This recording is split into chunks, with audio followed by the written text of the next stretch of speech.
Hi, everyone. Welcome back to the Unleashing Potentials podcast. So, joining me today is Folasade, all the way from Maryland.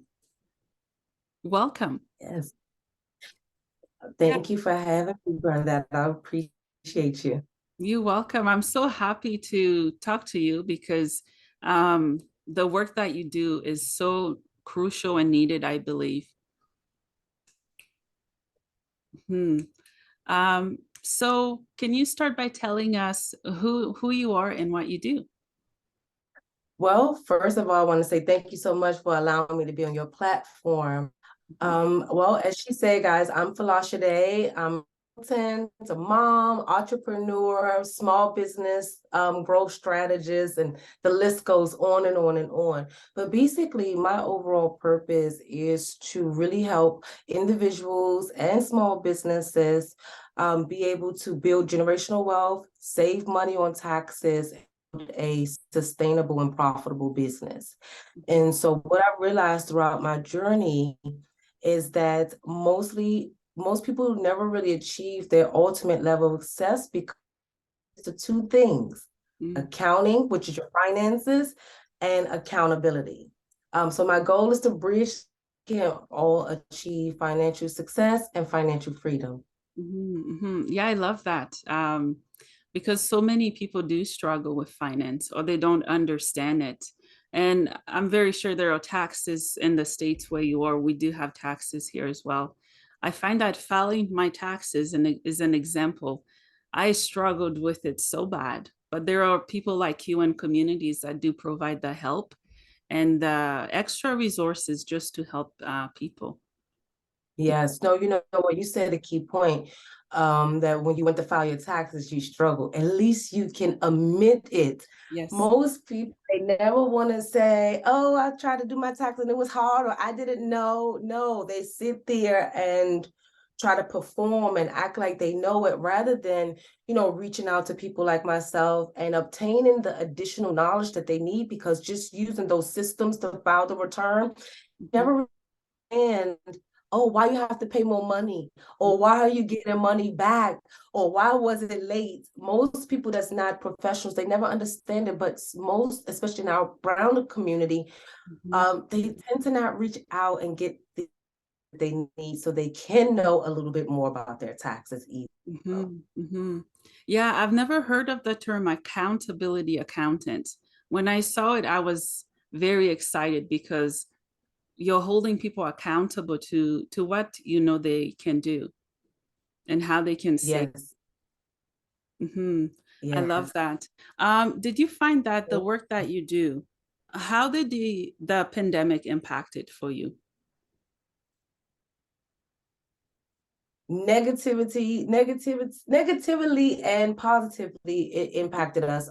What I found was that um, my business did financially well, Mhm. but we were overworked, we were burnt out because we were serving the community, and we were so tired and drained because the core things that most small businesses needed at that time, none had it to qualify for any of the funding opportunities.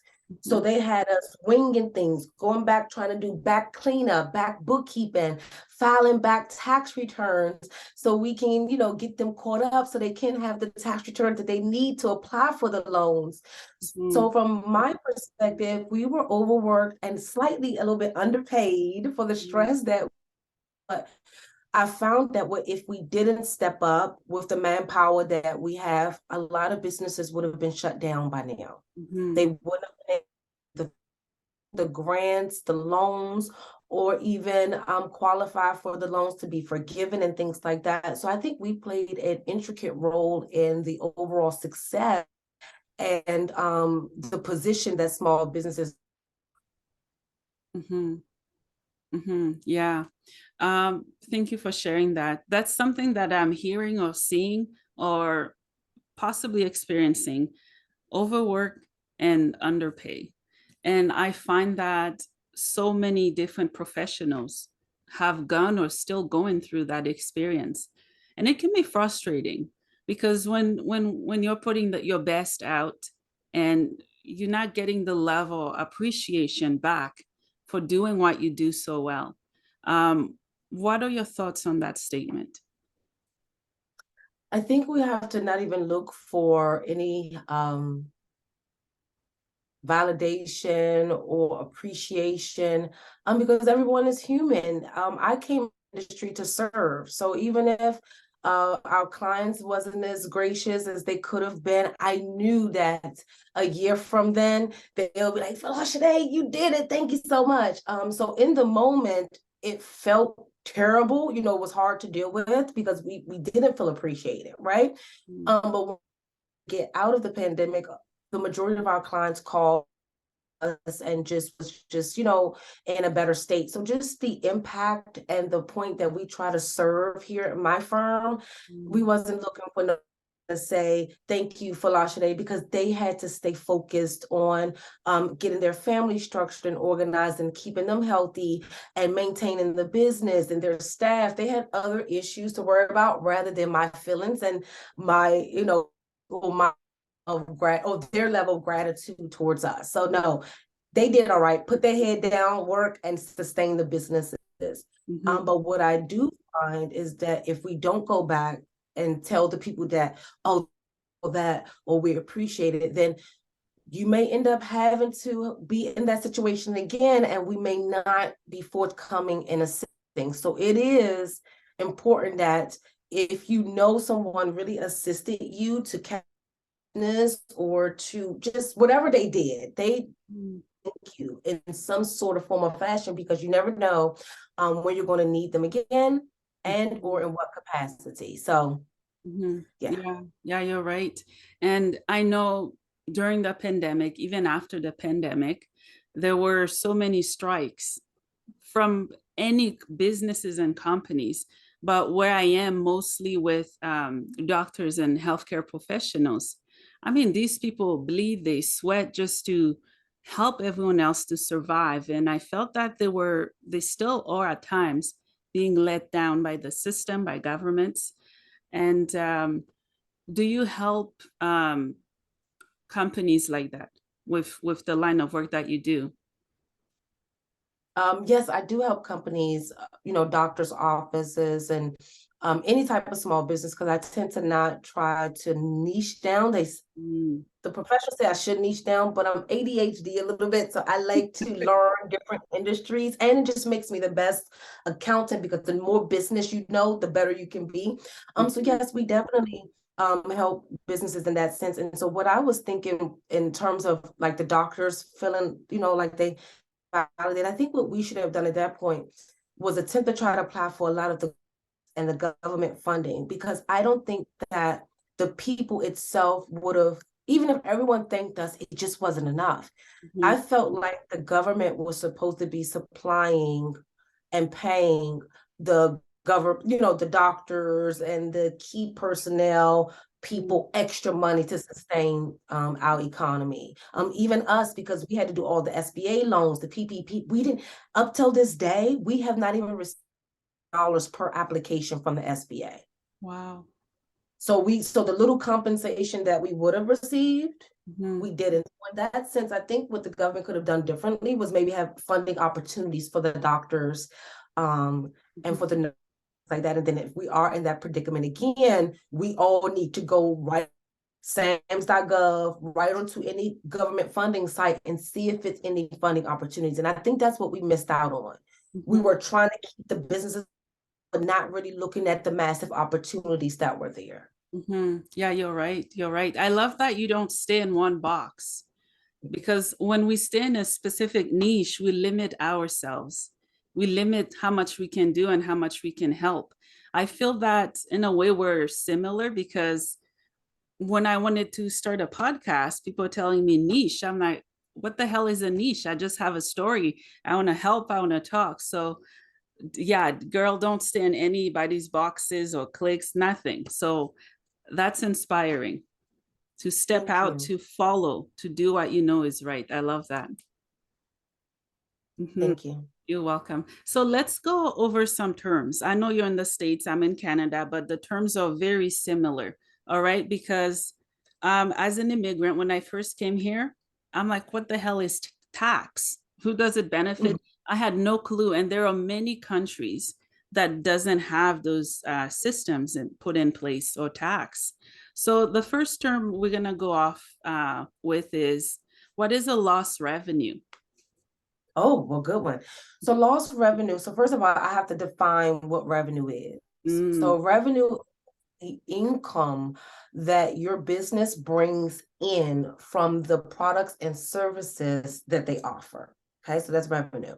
okay. When we use the term lost revenue, right, that means either you didn't sell a product at what it was supposed to be, or you had some issues in terms of pricing strategy, or you had to buy the product at a higher cost or something. So that ended up incurring a revenue loss. Mm, Okay. mm, Now, that term may get mixed up with net income, because some people say, well, what is net income? But I'll let you, I'll let you. yeah, yeah, go ahead. Tell us, what is it? Yeah, so the net income is basically that revenue, the income that you guys bring in from your products and services, Mm, less the expenses that your business incurs. So your rent, your payroll, supplies, inventory, all of those things are considered, your expenses. So mhm, your net income is your revenue less all the incurred in your business. mhm, And if you make more than what you spend, then you will have a net profit, or what we might say, somebody might even say net income, but that's not it. You have net profit. mhm. If your revenue is lower than your expenses, then you will have a net loss. Okay, okay, that makes sense. Thank you. What is a tax assessment? Okay, so a tax assessment is when the government basically assess an amount on an asset, or on a transaction, or a penalty, or some sort of type of government assessment, and it's considered a tax. And every state, every country is different. So, like, for example, here, our state assess a personal property tax. So every business have to file an annual personal property tax. Mhm, Once they file that form, the state assess the taxes due on the personal property that they have within the state. mm, So the tax assess, the state assigning a amount that you have to pay. Okay, that makes sense. And penalties. I've heard that in sports, not in financial business. I don't know what it means in that sense. Yeah, so a penalty in the financial sense means you didn't do something right, or you didn't file something on time, in some sort of fashion. So there's multiple ways you can get penalized. You can get penalized for filing your taxes. Mhm, You can get penalized for filing your taxes. You could get penalized for not sending in the right amount of your taxes. oh, You can get penalized for paying certain expense late, such as your credit card. You can be penalized if you drive your vehicle and you get a ticket. That's a penalty. You understand? So yes. yeah, so it's all kind of the same. It's just that in our sense, they're assessing more money for you to pay. That makes sense. Um, I maybe not the only one who does this. I don't own a car, a house, or any types of credit cards. And Okay, good. yeah, there's pros and cons to it. Um, what would you say to someone like me? What advice would you give? Let's say I want to get a car or a credit card. Do I need to have a certain amount of income in my account to do that? Well, definitely. But before we even go there, and we want to know, what is the purpose? We never want to do anything without it having a defined purpose. Mhm. So if you don't need a vehicle, why are we buying one? Are we buying it because we need it? Or we're buying it because we have the money? Are we buying it because everyone has a vehicle and we're Yeah. following Jones? So before we have to define the purpose. Mhm. So let's just say, for example, if you started your podcast and you wanted to use the vehicle to transport your guest to and from the hotels. If you need it for inventory and for your other business, then I would say, you know what, that might be cost effective, because if you pay for all of your guests, if you pay for Uber every time you're driving, then that might equate to what you would pay for your insurance and what you pay for the vehicle. Mm. But need, I don't advise anybody to buy anything if it's not a need. Yeah. And if it's a want, we have to define the purpose of the want. If the want is simply because of other people, I don't recommend you buying it, because for the payment. But Mm-hmm. if the want is because that is the vehicle that you know you dream and you finally can afford it, now, yeah, go get that one, because that's the hard work, your gift to yourself. Mm-hmm. So define the purpose, and then what it's for. Okay, so that would be the first thing for the car. Yeah. For the house, I will have that same perspective as well. Okay, well, if you don't need a bigger house for yourself, what are we going to do with extra space? Do you need it? Are we going to use it for business? Yeah. Are we going to rent it out? Are we going to have our family and build? Are we going to have our family come move with us? Or are we going to start our family? What is the purpose of it? Mm-hmm. If we are comfortable and content in our, and we know don't really need the extra space and it just be an additional expense, then I will say, no, I don't approve of that purchase either. Yeah. Now, do you buy a house and we don't need it for self, then I would say, well, buy it, but let's do it for investment purpose. Mm-hmm. Mm-hmm. Yeah, you're right. Um, so many of us possibly get shiny things just to have it, and we don't feel a sense of fulfillment for getting it, and we go into debt, more debt, and then it somehow impacts our mental health. uh, Debt is crippling. I don't have much, but from the little I have, I worry. um, how would you help clients who are in that state of mind and condition when it comes to their financial life? Well, I'm not necessarily a personal finance person, but I deal with this on a regular basis. The first thing we have to just accept is, where is it coming from? Mm-hmm. It's Yeah. what I'm realizing, that most people are in debt for maybe three to four reasons. Either they have poor spending habits, Mm-hmm. addictions that exceed their income, Mm-hmm. or they don't make enough money, Mm-hmm. okay, or they impulse buy. Mm-hmm. We can identify exactly where is the issue, then we can now say, okay, Mm-hmm. you need to now, your expenses are this, either you cut back this or you make more money. If they don't want to go and additional job, or get an additional income, then step scratch out and do away with the expense. But what I'm finding, people would just put that expense on a credit card and it just never goes away. Mm-hmm. So the first thing that I would do is just hold them accountable to their why, Mm-hmm. and also accept that you made poor decisions. All we can do now, we can't retract the mistakes we made. All we can do is just accept them, see what was why we made those purchases, what triggered us, and then going forward, we use the triggers, use our evaluation as ways to prevent us from being in predicament again. And then we also go out and hustle and make more money. So I just take a very honest and direct. That's where the accountability aspect comes into place, because I realize that we are actually in control. No government, no spouse, children, no nothing. Now, 30 years ago, 20 years ago, we weren't. But now with this internet age, anything that we want is really at our fingertips. But are we willing to do the things that's necessary for us to do it? And so once I take them to those 4 questions, right, where's the problem? And what I'm finding is that most don't make enough money or spend too much. Mm-hmm. That's it. Yeah, yeah. Those are very important key points that you just nailed. It makes perfect sense. And the way you describe it, no, people doesn't have to have any sort of experience with the financial department to know what you just said. It makes sense. It makes complete sense. Um, what are some tools or steps that you take to help your clients overcome financial burdens?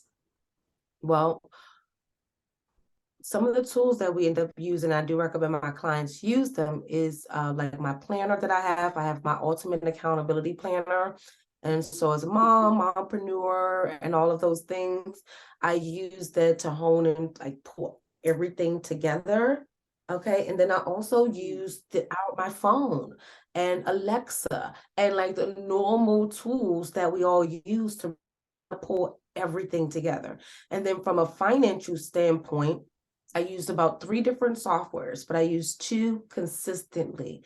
I use Books for my business finances, and I use Mint by Intuit, mint.com, for my personal finances. Mhm. So Mint tracks my personal spending, and then QuickBooks use that to track my revenue, guys, and all of my expenses, my business. And once I look at the two, I can see, hold on, Folasade, you only made enough money in your business to cover your expenses for the office and your staff.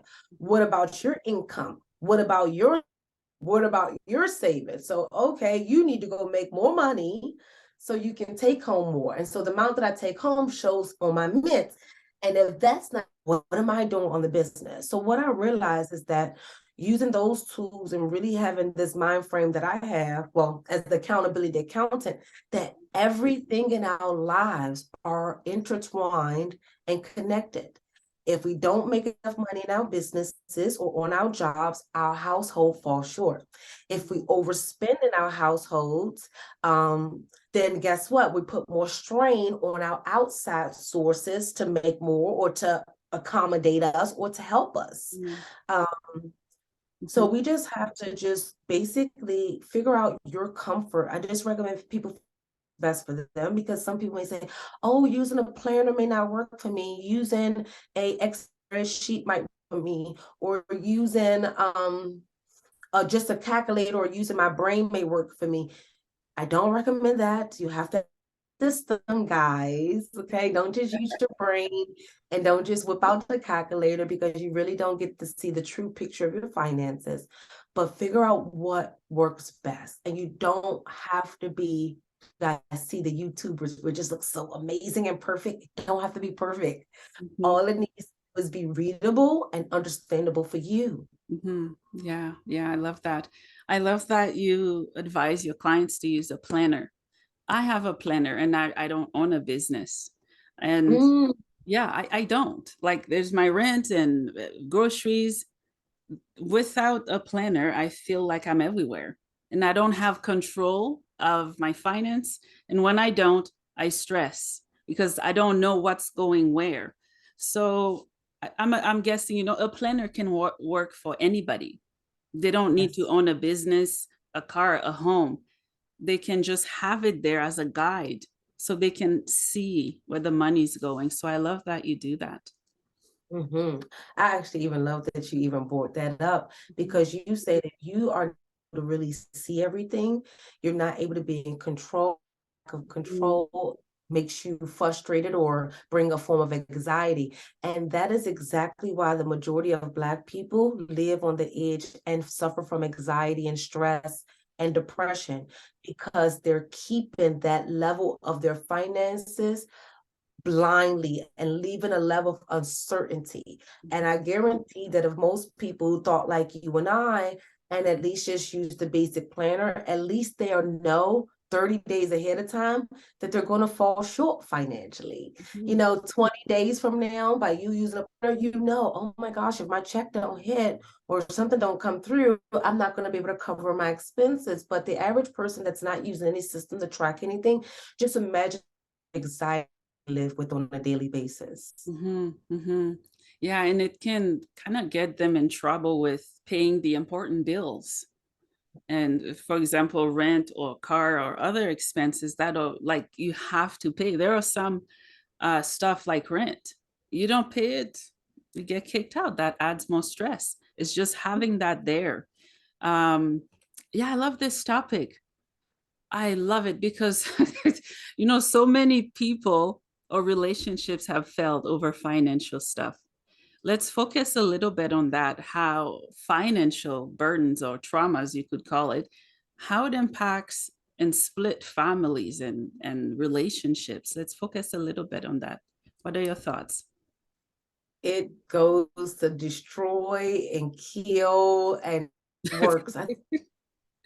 Yeah. What I'm finding, because I'm a wife, soon to be, I'm gonna say it here, I'm gonna say it first here, soon to be ex-wife. What I found is that in most relationships, we don't define money to ourselves. Mm. See, some people use money as a tool, and then some people use money as to, so a person that use money as a tool and a person that use money to define them will never work. Mm. When this is why that courtship process, that is why that dating process is so important, simply because it allows you to see how your partner handles money. How are they responsible with their bills? Do they have a lot of debt? You know, where they money is going? When they get paid, how quickly are they broke? This will allow you to see, because it's so interesting you say this, because I did see something online, like a post where a lady was saying, she was asking for advice, and she was saying that her husband is a habitual gambler. And asked her, did she know it before? And she said she did. And Oh. so we had seen that's the thing. Now, if she would have been honest with herself at that point to really ask herself, okay, well, a gambler can gamble everything away. Are you comfortable with your family being in that financial state or being financially hindered because of your husband's gambling habits? And because they never revealed it, maybe discussed it, deep dive into it, you married into it, and now you're stuck with it. So I think what's happening is that it will destroy them because we define it differently. Once we realize how we use it, how we spend it, how we make it, and how we define its purpose, and we both are clear and honest, and then we have ways to maneuver around it. Because let's say, for example, let me see if I can even come up with even a real live situation with me. So like my husband is like a money freak, money, money, money, money. Me, I use it as a tool. I know that with it just, for me, I say just fall from the tree, but I attract it, and I know it's so I can be free and having more time on my hand. Whereas with him, he use it to boast, show up and show out, right? So in that sense, I have to now always know, okay, well, we go out somewhere, there's a possibility he might want to spend an extra 400 or 300 or $200 on drinks to look like he's the biggest. Oh, let me go ahead on and move some money. I gotta be strategic, but by knowing, it allows the other party to really be the best version of themselves, and you to also be whatever you are. Person's more financially responsible, they'll find out a tip or a trick, or know to give you a debit card with just that need, or maybe only put a certain amount in one account and they don't have access to. So I think that we first have to have those conversations, the hard conversations. And if we do that, then it won't lead to divorce. This will allow us to be in control and be able to maneuver. And then this is where we get so, because so many people say that the root of the love of money is the root of all evil. And they misconstrue that to say, well, that's why I don't want to be rich. And that's why, because people that got money end up eating more problems and this. No, it's because they never define what their purpose is for money. Okay.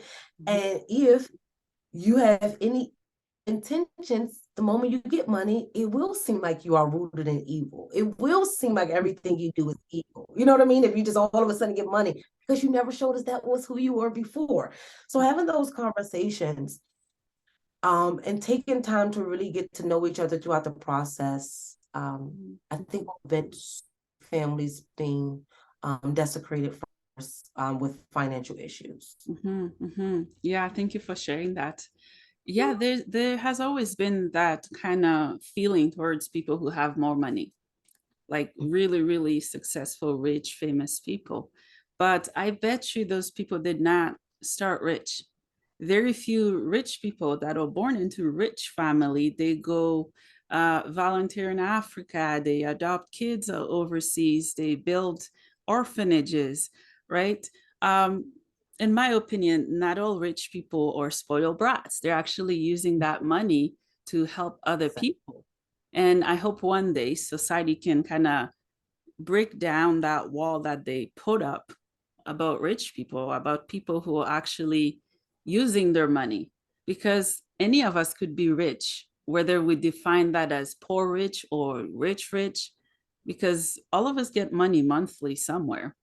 And like you said, it's just finding the resource and having the time, or even trying not to bypass red flags when it comes to family. That's tricky. Every time I talk about family stuff, oh man, because there are family businesses and there are families with no businesses that use their family members as transaction to survive. What are your thoughts on this messy topic? When it comes to Just go families. in terms of like, give me an example, and then I can like Yes, give me an yes. example. Oh, I better I'm gonna be good. I won't offend any of my family, but I've been supporting them for a very long time, and my income is, I'm not rich. Mhm. Every time I try to express that, it gets taken the wrong way. And every time I Mm, set a limit on what I can give, it sometimes get taken in the wrong way. To yeah. them, it's an expectation that I'm supposed to do it versus if I feel like it, I can, right? I Mm. find it's hard to set boundaries. At times, it's hard to say no. And I know I'm not the only one who struggles with this.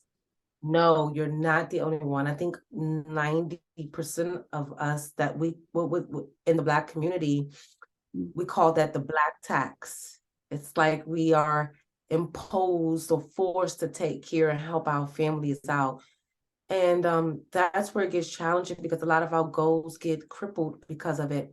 Mhm, So we just have to really be honest with ourselves and really have those conversations that we are avoiding.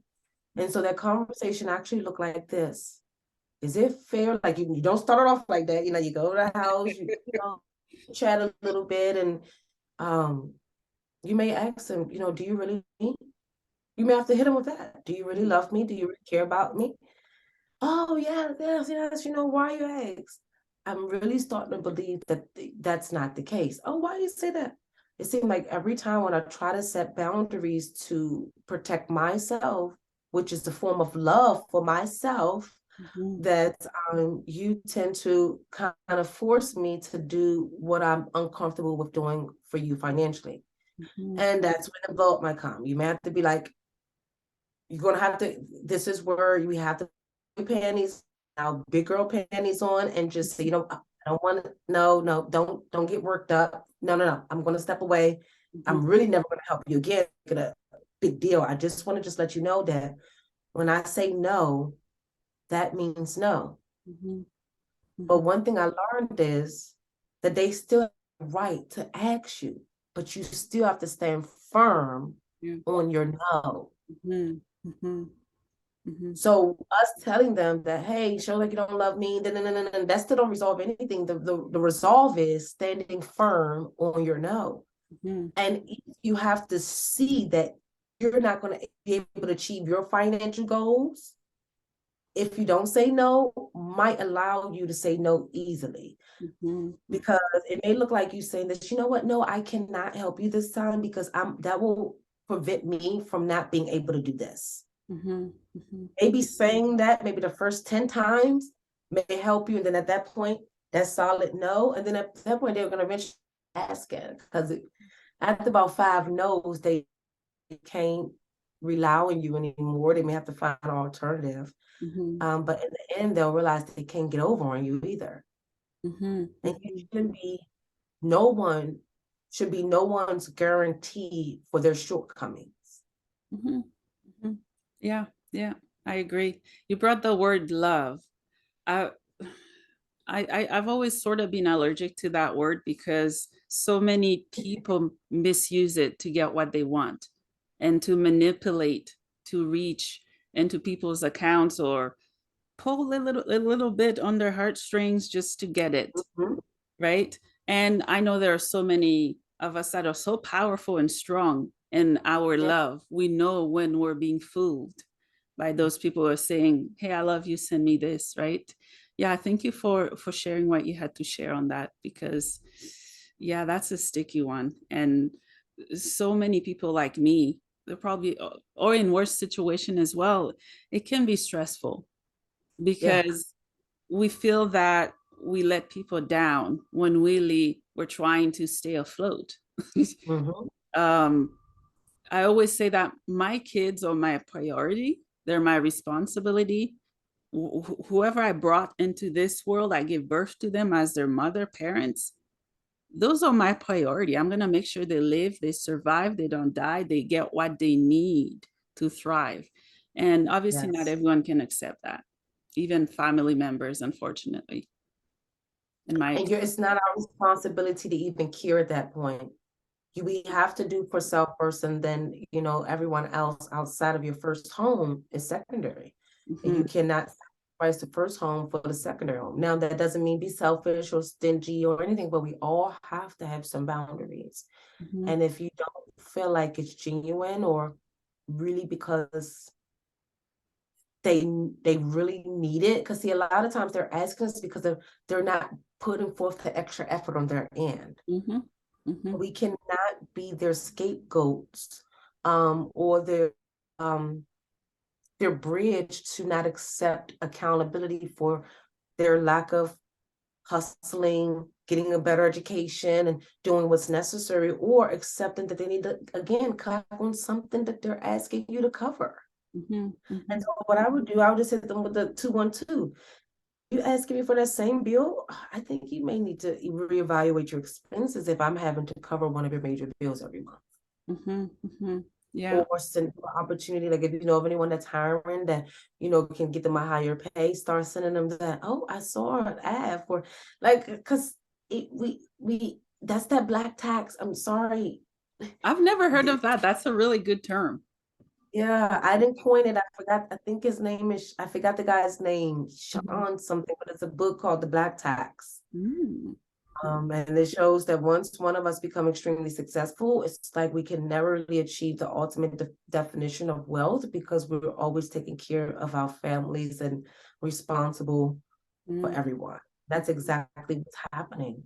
yeah, yeah. And so we just have to be able to say no, but then we also have to do some internal work to ask us, why does it matter if we hurt their feelings, or if we say no, or if they don't care about whatever we say? Why should we feel hurt saying no? We have to actually ask ourselves, Mhm, why do I feel icky right now?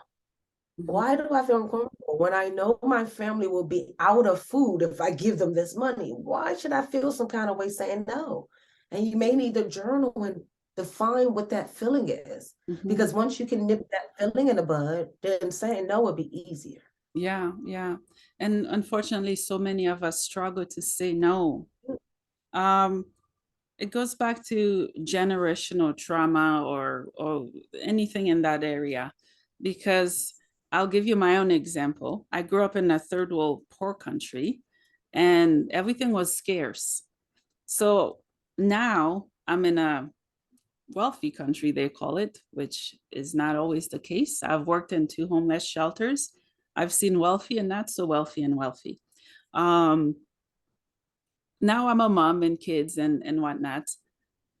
I save and I spend not all the time. Like it's just the trauma that I went through. I still have anxiety and not having enough. So I don't always spend enough on what I should. Does that make sense? It does. We all struggle with that. Mm-hmm, mm-hmm, That person, even I struggled, even even now, where I'm even more comfortable and can do what I want to do. mm-hmm, So I think we just have to really define what is extravagant, what what is our standard, Mhm. and what we're not willing to accept. Mhm. And then once we're able to define those three things, when it comes to purchases, we'll be like, oh, I deserve that. But that shouldn't always be an issue too, because you got people saying I deserve, and they overspend and shopaholics and stuff like that. Mhm. That goes back to redefining. I maybe I'm comfortable. Uh, you know. So we may have to ask ourselves, are we having enough money saved? Because okay, Mhm.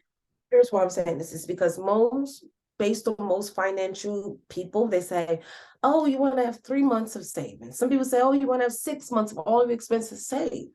But Mhm. being Black, we might need 1 year not because of our expenses are high, no, just because we need that extra 4 months of cushion to just relieve us of stress. Mhm. Mhm. Because we know that us getting a job is harder. We know, it's more challenging. So I think what we may need to do is just really define what is comfort. If we know that you have enough bills, enough money saved to cover your bills for 3 months, then listening to me that is Black and brown, you need to relax and enjoy life and breathe for those 3 months, Mhm. Mhm. not collapse. Right. You will not crash and burn. Yeah. But Yeah. if you don't have any savings at all, then I get it. Mhm. So we may have to like define a level of comfort until we look back and money is not an issue. See, I think what's happening is because we've seen our ancestors make millions and then their bank accounts get snatched. Even look at Wendy Williams. I think some of us are still like, oh my gosh, this is multimillionaire. They didn't snatch her bank accounts. They didn't make conservatory. They didn't this. Mhm. So we're still, it's like it's never enough. You know what I mean? But we have to like realize that we're not in control. Contractually make sure we have everything in place, our living wills, our trust, all of those things in place. Okay. And then last but not least, just make sure we have enough savings where we know we can breathe. Mhm. So it may be instead of us going with everyone else approach for it, we may have to have agents of savings, Mhm. our group. Mhm. Yeah. Because we know it's gonna take us 6 months to find a job. First of all, it might take a Black person 1 month to realize that they got fired and they was the best person at the job. Okay. So they like, I wasn't supposed to be fired. I got set up. It was a month to get over that. Okay. So Mhm. then the next 5 months we searching when we decided we want to start a business or we want to do this, whatever. We're going through that phase. So we may need 8 months rather than the typical 3 months because we don't have the access to the wealth and the capital that they have. So we Mhm. may just need to tweak the system to fit the brokenness that we have and the trauma that we have that gives us that extended time to heal. Mhm. Mhm. Yeah. Yeah, you just brought up a very important topic. The race thing, which most Yeah. people avoid. But in your opinion, yeah, how were Black businesses impacted before or after or even now?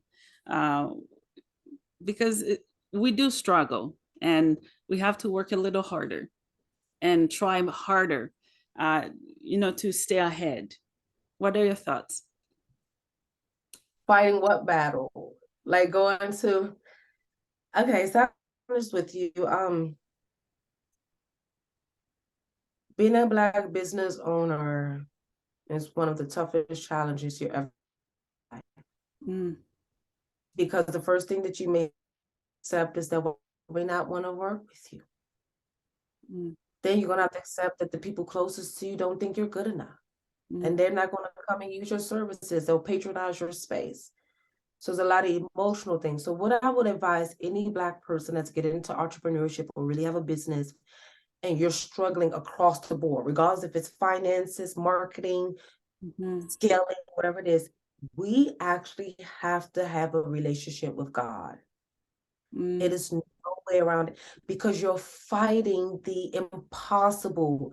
Every day I wake up, I don't know where my next client is going to come from. I don't know where my next payment is going to come. I don't know. So how do you live in peace with so much uncertainty. It's only God and spirituality that can give you that serenity that you need. Yeah. So most small business owners, they're not relying on God. They don't have the resources. They can't get the loan. So we're just a hot mess.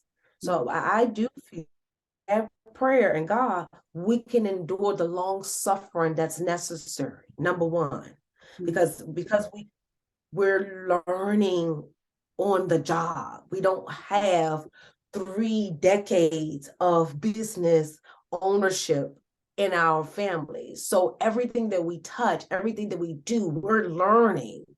So we also have to give us that time to learn and to accept mistakes. So it is basically fighting for your life. But once you get past it and with God, you will be free. You will never want to work for nobody again.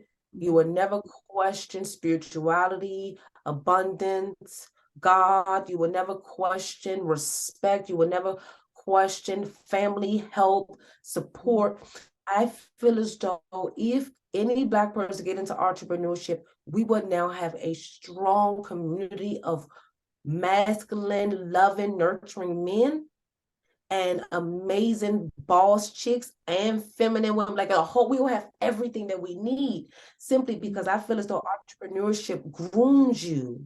If it's done right with God, not the devil tracking you. If it's done right with God, then they end up being amazing people. If you really look at the most that are just simple, loving, spiritual, and tell you, oh, if it wasn't for God, I wouldn't be here. Or if it wasn't for God, I wouldn't have done this. If it, like most really successful people see the work that God did in their life, every piece of it, every connection, every person, because it was impossible for them to get there. I So love what that. I think though is that in our community, we're fighting so many battles that we can't fight it alone. So we have to have God on our side. If a Black business try to do it without God, that's when they have to restart over. It never works. They're trying to figure out what their purpose is. They start up 4 or 5 different businesses and it never works. Or they're copying their friend. Right? Define your purpose and start the business that God put on your heart to do. Don't start businesses because a friend is doing it. It's because it's trendy. That's what we fall short. So it's I don't really know how you want me to go into the terms of the race part, because I just feel as though we're just, if I just say race, we wouldn't have Black businesses. But I don't want no one to be afraid to say I'm up against the white man or I'm up against the government. I want them to realize that if you pray, God will open every door for you. You just have to push it. But it's going to be hard. It's going to be challenging. And it's not going to be easy. Yeah, thank you for explaining it that way. Thank you. You're right. And also community, and to have amazing people like you to work with, because so many of us put ourselves out there and not knowing what we're fighting up against, what's going to come up. But if we are equipped with the right tools, and if we understand certain terms, like you just in this episode in the beginning, you told me what the terms were. Some of them I've heard. Do I know what they mean? Not really, right? It's just having that understanding. Let's talk a little bit about retirement. I'm not retiring for a while, but yeah. What is the purpose of it? It's for retirement, I know, but I know there's more to it. Yeah, so first of all, here we go.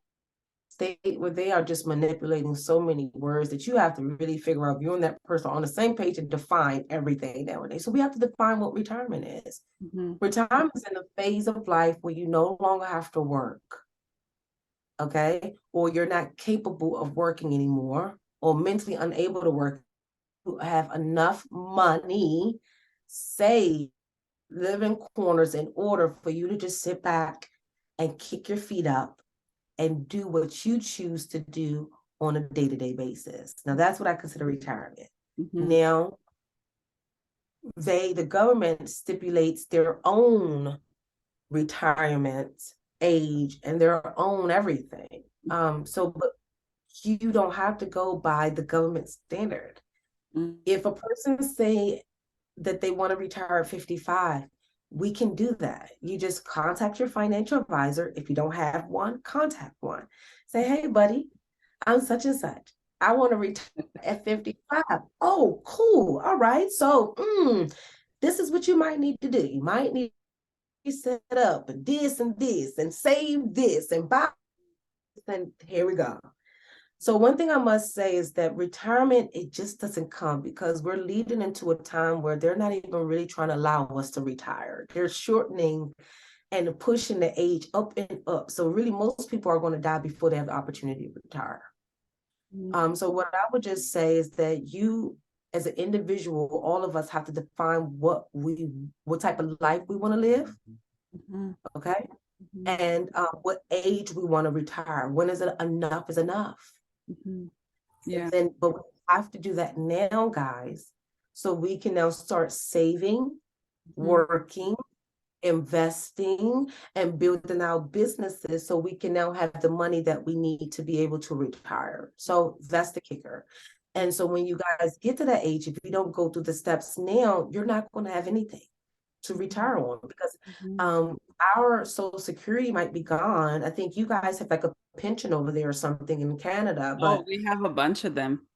Pension yeah, or but we or DSP, just a bunch of them. I'm talking about that's guaranteed, right? I think each Yeah. individual person, when you guys get a certain age, you guys get a guarantee something. See, that's we don't have anything guaranteed here in the US. Oh, wow. Everything here is dictated off what you worked. Okay. Wow. Yes, we have Social Security, but that might be gone by the time us our age retire, or it's not going to be enough to cover their expenses. So again, also knowing, as we talked about earlier in the show, finding the purpose and the why, and why you're buying things is very important too, regardless of your age or how much money you have, simply because guess what? That money that you're frivolously spending now is what we need to invest and save for your retirement. Yeah. That might be one of the ways to say, no, you know what? Hey guys, I just realized my retirement portfolio is not going to be enough for me to retire. And the monies that I was giving you, if I was to put that into my retirement account, that will allow me to have XYZ when I retire. So that's why I said we have to define what we want. Yeah. And then we'll be able to use the no will roll off our tongue easily. Yeah, I love that. What an amazing conversation this has been. We could go on and talk and keep breaking down different sections. Lots of good key points that we've hit and focused on. Folasade, thank you so much for your time. Do you have any final thoughts for those who are listening and watching? Yes, I just want to the life that you guys dream of, it's possible. You just have to be transparent and honest with yourself, okay? I don't care how much money you guys have, you need a budget, okay? So I recommend you using a planner or something, maybe my accountability planner. And last but not least, make sure you have God with you. We are in times where we think people achieve the ultimate without Him. They didn't. It was God. And so if you want to be amazingly successful, achieve your wildest dream, have those three things, and I think that you guys do is possible. I agree. Thank you so much for your time. Joy, I appreciate you. You're welcome. I hope you have a great day or night. It's day here. Yes, it's day here too. It's 1:56 here. So